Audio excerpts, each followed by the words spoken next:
Radhe Krishna friends, आज मैं 4 number बाल गोपाल जी की ड्रेस के लिए चोली बनाने जा रही हूँ।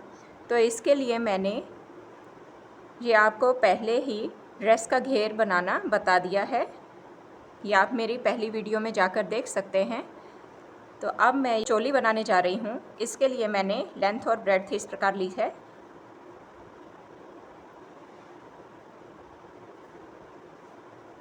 इसकी लेंथ जो है लगभग मैंने 6.5 इंच की ली है और इसकी जो ब्रेड्थ है ये मेरे पास यहाँ पर देखिए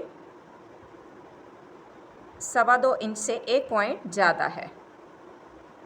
ठीक इसी प्रकार मैंने ये अस्तर के लिए भी इसी तरह से ये कपड़ा काट लिया है। तो अब मैं सबसे पहले इस कपड़े के आसपास इस तरह से कच्ची सिलाई लगा लूँगी ताकि ये नेट सरके ना। तो चलिए पहले आपको ये सिलकर बता देते हैं। अब ये मैंने दोनों साइड से यहाँ पर कच्ची सिलाई लगा दी है। अब मैं इसका बीच में से इस तरह से गला रखते हुए इसको ऐसे काटूंगी। तो चलिए पहले इसकी मेजरमेंट आपको बताते हैं। 2.5 इंच तो मैं यहाँ से कपड़ा छोड़ूंगी और 2.5 इंच ही मैं इस साइड से कपड़ा ऐसे छोड़ दूंगी। ये मैंने दोनों तरफ से मार्क लगा लिया है। अब हमारा ये बीच में जो इतना गैप है इसी के बीच में गले की कटाई करूंगी। तो अब मैं इसको इस तरह से पहले ऐसे फोल्ड कर लेती हूँ।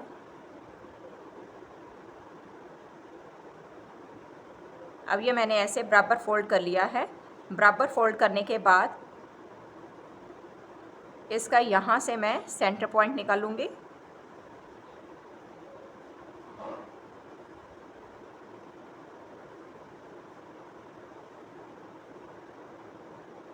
तो ये मैंने इस तरह से यहाँ पर मार्क लगा लिया है। मार्क लगाने के बाद अब मैं इसकी कटाई करूँगी।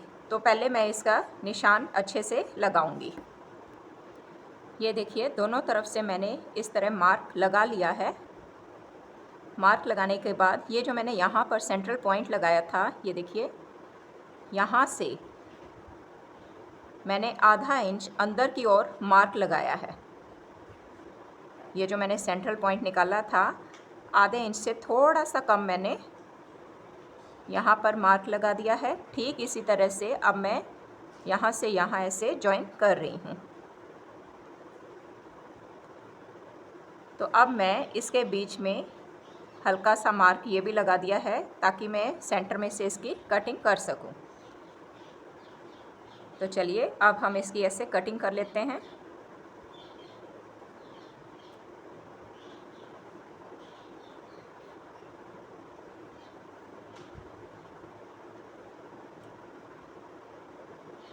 यहाँ से यहाँ तक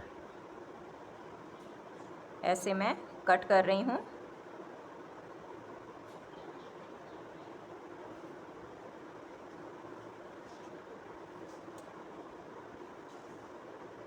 तो अब मैंने ये गले की कटाई ऐसे कर ली है। अब गले की कटाई करने के बाद यहाँ से भी मैं चारों तरफ इस तरह से सिलाई करूँगी। अब ये मैंने देखिए यहाँ पर सिलाई कर ली है। सिलाई करने के बाद अब मैं ये जो कॉर्नर्स पर मैंने कच्ची सिलाई की थी इसको अब मैं यहाँ से अब धागा खींच के ये निकाल लूँगी। तो ये देखिए बहुत आसानी से ये धागा इस तरह से खींचा जा रहा है। तो इसको अब मैं निकाल लेती हूँ।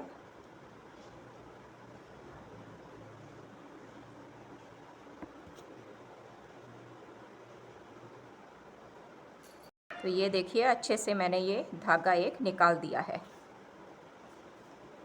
इसी तरह से अब दूसरा भी धागा मैं निकाल लूँगी। दोनों तरफ से इस तरह से ये फ्री हो चुके हैं। तो इसको अब मैं इस तरह से उल्टा रही हूँ। तो नेट का कपड़ा ठीक इस तरह से उल्टा कर अब मैं आपको बताती हूँ। यहाँ पर बीच में से मैंने थोड़ा सा, क्योंकि ये वी शेप में है तो हल्का सा यहाँ पर कट लगा दिया है। तो अब ये नेट बहुत ही फिनिशिंग के साथ इस तरह से मैंने ये उल्टा दी है। अब मैं इसके ऊपर ज़रा प्रेस लगा लेती हूँ। अब ये इस तरह से शेप आ गई है और ये जो साइड्स पर थोड़े धागे निकल रहे हैं, अब हमें इसको भी लॉक करना है। अब इसको लॉक करने के लिए देखिए, आप या तो इसमें टिश्यू रिबन का इस्तेमाल कर सकते हैं, लेकिन मैं ये फ़िरोजी कलर का ही कपड़ा लूँगी क्योंकि इसमें भी मैंने फ़िरोजी कलर का ही डिज़ाइन तैयार किया है। अब ये मैंने चौड़ाई में 2 इंच चौड़ी पट्टी ली है और लंबाई इसकी मैंने 6.5 इंच ही ली है। अब ये 2 इंच चौड़ी पट्टी को मैंने इस तरह से फ़ोल्ड किया है। फ़ोल्ड करने के बाद अब मैं बैक साइड से ही यहाँ पर ऐसे स्टिच करूँगी, चारों तरफ से ऐसे स्ट्रेट लाइन में स्टिच करके फिर आपको बताती हूँ। अब ये दोनों तरफ से मैंने स्टिचिंग कर ली है और अब मैं इस फ़िरोजी कपड़े को इस तरह से आगे की ओर ले जा रही हूँ। आगे की ओर ले जाते हुए अब मैं यहाँ पर सिलाई करूँगी और इसी के साथ ही जब मैं यहाँ से सिलाई करूँगी तो ये गोटा पट्टी ये भी मैं साथ के साथ यहाँ पर लगाती जाऊँगी। तो कुछ इस तरह से आपको दिखाई देगा। तो चलिए आपको करके दिखा देते हैं। अब ये देखिए, यहाँ तक ये तैयार हो चुका है और मैंने ये लेस भी इस तरह से लगा ली है। अब मैं सेंटर से यहाँ पर हल्की सी एक चुन्नट डालूँगी और यहाँ पर सिलाई करूँगी। अब ये मैंने एक और पट्टी ली है क्योंकि मुझे यहाँ पर इसके नीचे इसी की ही इस तरह से ये लेस बनाकर लगानी है, इस तरह से।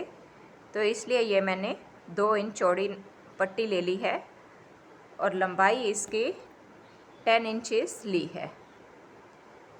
तो अब मैं इसको इस तरह से फ़ोल्ड कर रही हूँ। फ़ोल्ड करने के बाद यहाँ से इसकी सिलाई करूँगी। अब मैंने यहाँ पर सिलाई कर ली है और इस कपड़े को पीछे की ओर ऐसे फ़ोल्ड कर रही हूँ, इस तरह से। और अब मैं यहाँ से सिलाई करते हुए कंप्लीट इसकी ऐसे स्टिचिंग कर दूँगी। अब ये यहाँ तक हमारा ये नेट इस तरह से सिलकर तैयार हो चुकी है। अब मैं इसके गले को डेकोरेट करूँगी। तो डेकोरेट करने के लिए मैंने ये मोती वाली चेन ली है। इसमें कई तरह की चेन आती है, स्टोन चेन भी आप ले सकते हैं, लेकिन मैंने वाइट कलर के मोती वाली चेन ही ली है। तो इसको अब मैं फेविक्रिल की मदद से चिपकाऊंगी। आप चाहे तो इसमें ग्लू गन की मदद से भी इसको ऐसे चिपका सकते हैं। तो चलिए आपको चिपका कर बता देते हैं। तो ये मैंने यहाँ पर फेविक्रिल का यूज़ किया है। तो बिल्कुल इसके कॉर्नर्स पर ऐसे इसको अब मैं चिपका रही हूँ। थोड़ी देर के लिए इसको सूखने के लिए ऐसे ही रख देते हैं। अब ये मेरे पास सेमी पर्ल्स हैं, इसको भी मैं यहाँ पर डेकोरेट करूँगी। तो डेकोरेट करने के लिए मैं फेविक्रिल का ही यूज़ कर रही हूँ। एक एक सेमी पर्ल मैं यहाँ पर ऐसे अटैच करूँगी। ये मैंने एक सेमी पर्ल यहाँ पर चिपका दिया है।